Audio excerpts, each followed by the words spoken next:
Bonsoir, on se retrouve au stade d'athlétisme des Herbiers en compagnie de deux membres de l'association de la BV, donc c'est l'association d'athlétisme des Herbiers. Bonsoir. Bonsoir. Bonsoir. Est-ce que vous pouvez vous présenter s'il vous plaît? Moi je m'appelle Samuel Lucas, j'ai 48 ans et je fais partie du club depuis 6 ans. Moi c'est Cédric Vincent, donc je fais partie aussi du club depuis 6 ans, on est arrivé à peu près en même temps et j'ai 38 ans. Qu'est-ce qui se passe ici ce soir? Il se passe dans le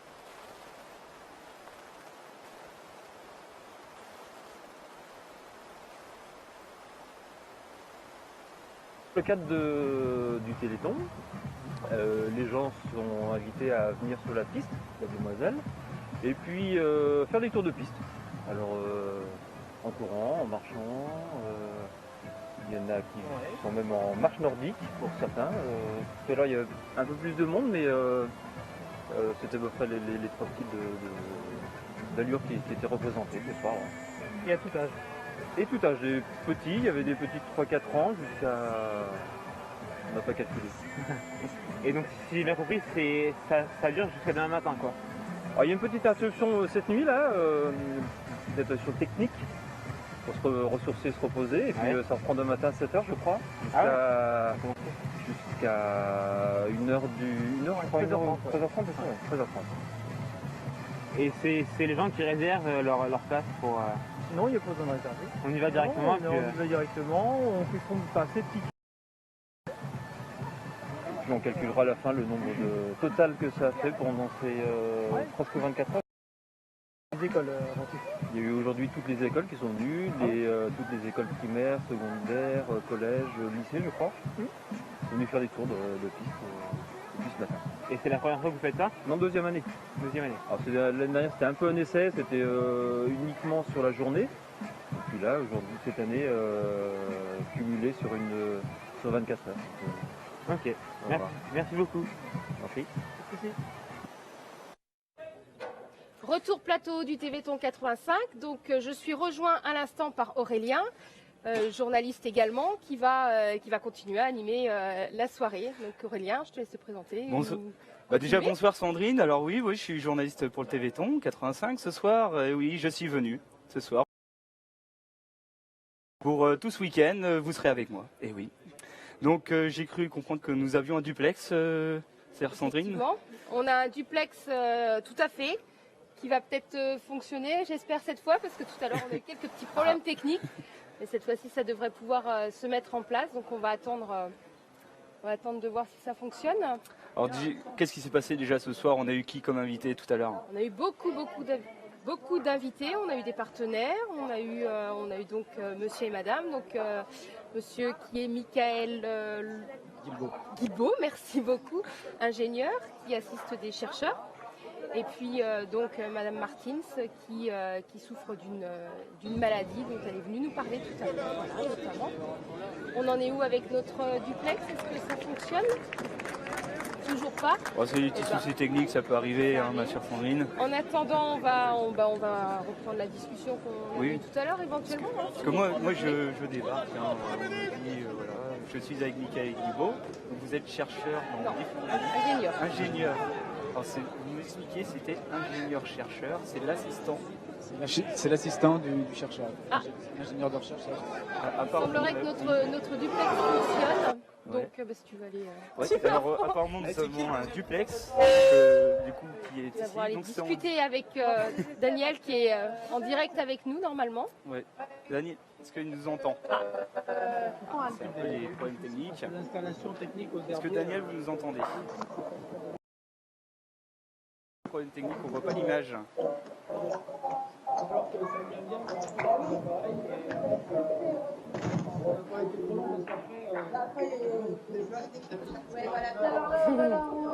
On commence par quelle cam? On a du son, mais on n'a pas d'image. Est-ce que vous nous entendez?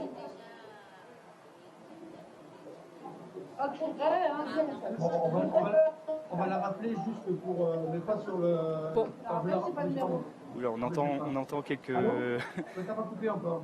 Est-ce que vous nous entendez? Daniel, est-ce que vous nous entendez? Eh non. Apparemment, le Malheureusement, duplex ça ne ne fonctionne fonctionne pas, pas. c'est les aléas du direct. Je pense qu'on va présenter nos invités, représenter d'ailleurs nos invités, Michael Guibaud. Alors, on va Et nous continuer sommes de avec nos retour invités. au stade Maxime Bossis à Montaigu pour la grande finale nation entre l'équipe de France et l'équipe d'Angleterre. Dans quelques instants, les deux équipes vont faire leur entrée sur le terrain. Éric Bourget, toujours à mes côtés, donc poursuivre cette belle finale. La France qui va chercher son 10e titre ici à Montaigu. Les Anglais, eux, tenteront d'obtenir un 5e succès. On peut s'attendre à un beau match. Oui, un beau match certainement, c'est palpitant. C'est deux équipes qui prônent du jeu avec deux systèmes qui risquent d'être un peu comparables, avec une défense à 4, un 4-2-3 un peu modulable au milieu. Mais vraiment deux très belles équipes coachées par deux grands entraîneurs, Laurent Guyot et Steve Cooper. Les deux équipes invaincues sur ce tournoi, 3 victoires, 3 matchs pour l'équipe de France, 2 victoires et un match nul pour les Anglais. Les deux équipes se sont affrontées lors du tournoi UEFA développement. Match nul un partout entre les deux équipes. Donc, on peut s'attendre là aussi à une confrontation serrée. Les deux équipes pour leur entrée sur le terrain. France-Angleterre devant un très nombreux public. Le stade est bien garni. Là, ça y est, toujours sous le soleil, toujours avec le vent. On s'excuse encore une fois si génétique là où il y a un gène. Alors du coup, dans ce domaine, les avancées dans la recherche, ça s'améliore de plus en plus là ces dernières années. Vous sentez vraiment qu'il y a quelque chose qui se passe? Oui, c'est ce que je disais dans le dossier de presse. Quand j'ai commencé, il y a 17 ans, on essayait tout juste de mettre de l'ADN dans des pauvres petites cellules en culture pour essayer de rendre la cellule verte fluo, en gros. Et depuis maintenant, on arrive à traiter on a traité des chiens, on arrive à traiter maintenant, on est au bord de... Le pas en 17 ans a été monstrueux en fait.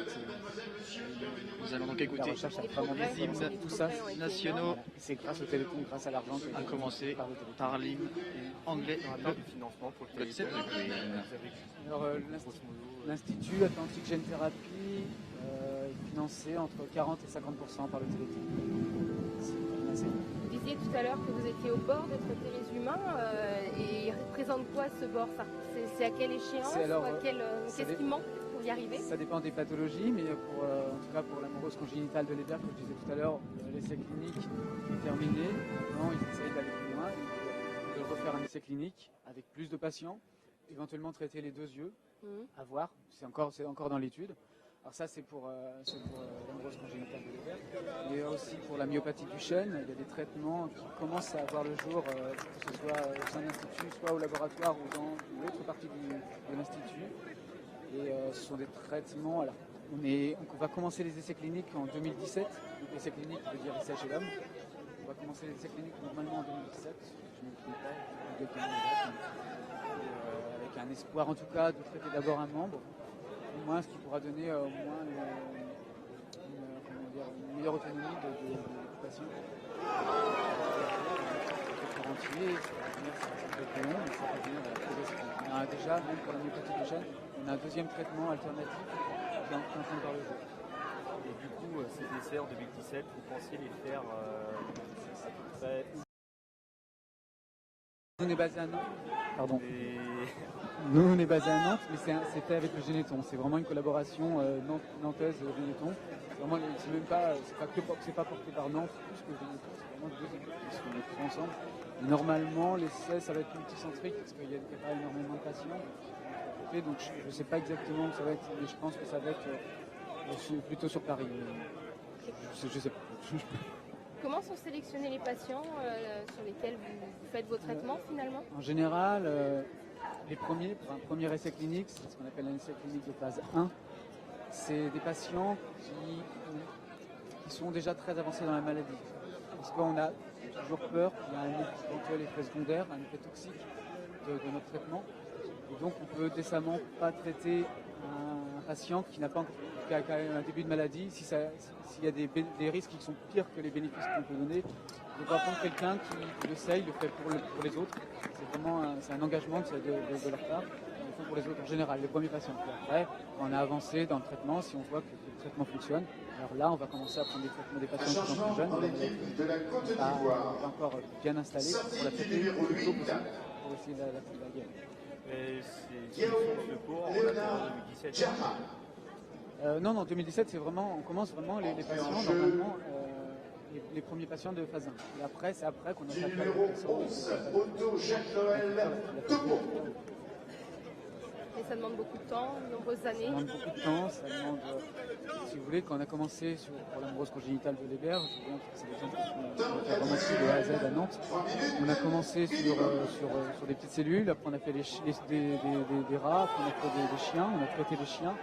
Et tout ça, ça a mis, puis après jusqu'à l'essai clinique, donc l'essai chez l'homme, ça a mis une dizaine d'années. 3 millions d'euros, 2,6 millions d'euros financés par Téléthon, par la CAN Téléthon. Ça fait beaucoup, hein. C'est énorme. Et du coup, comment vous êtes amené à devenir tout ça, chercheur, si on peut dire, dans ce domaine?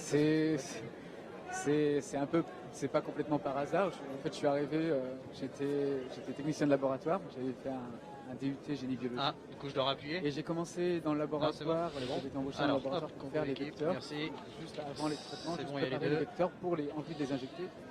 Et puis, mes études, je suis arrivé au grade d'ingénieur. Et du coup, j'ai changé d'équipe en plus. Ça s'est fait naturellement. Je travaillais plutôt en recherche fondamentale avec le docteur Anna Selvetti. Cabioche, avec le docteur Ouya Jalli. Alors moi, je ne suis pas dans l'essai de thérapie génique sur l'œil. Je ne travaille pas sur l'œil, je travaille sur l'immunologie du transfert de gènes. Le but, vous comprenez que c'est un virus. Repérer sur le terrain le Le placement. corps va se défendre contre le virus. Donc nous, on essaye de comprendre comment le corps, comment l'organisme reconnaît le virus, à quel moment il va reconnaître le virus, le vecteur, à quel moment il va le reconnaître et à quel moment il va chercher à l'éliminer. Quand on aura bien compris toutes ces étapes, on essaiera de trouver, on a déjà commencé, on essaie de trouver des stratégies pour essayer de contourner les réponses immunitaires de l'autre. J'ai envie de dire, tout est dit. Parce que c'est vrai que moi je trouve que c'est un mot un peu arabe, pour dire dans un langage vulgaire, mais c'est vrai que c'est pas facile à prononcer. Oui. Mais ouais, c'est les avancées de la génétique. Ok. En 17 ans, c'est quand même. C'est impressionnant. Ça peut paraître long, mais à votre échelle, ça Et d'avoir tout vu, pour moi c'est une chance parce que j'ai vraiment tout vécu depuis le début. Ça, c'est vraiment très enrichissant. Et encore une fois, grâce au Téléthon, Téléthon. Vous disiez bien qu'il avait contribué à un fort pourcentage de la recherche chez vous. Donc on rappelle le 3637, n'hésitez pas à faire ce numéro et à faire vos promesses de dons. Le duplex, écoutez, je suis pas sûre que ça fonctionne. Donc en attendant, on va retrouver le marché de Noël à Verré. Donc voilà, d'ici quelques secondes.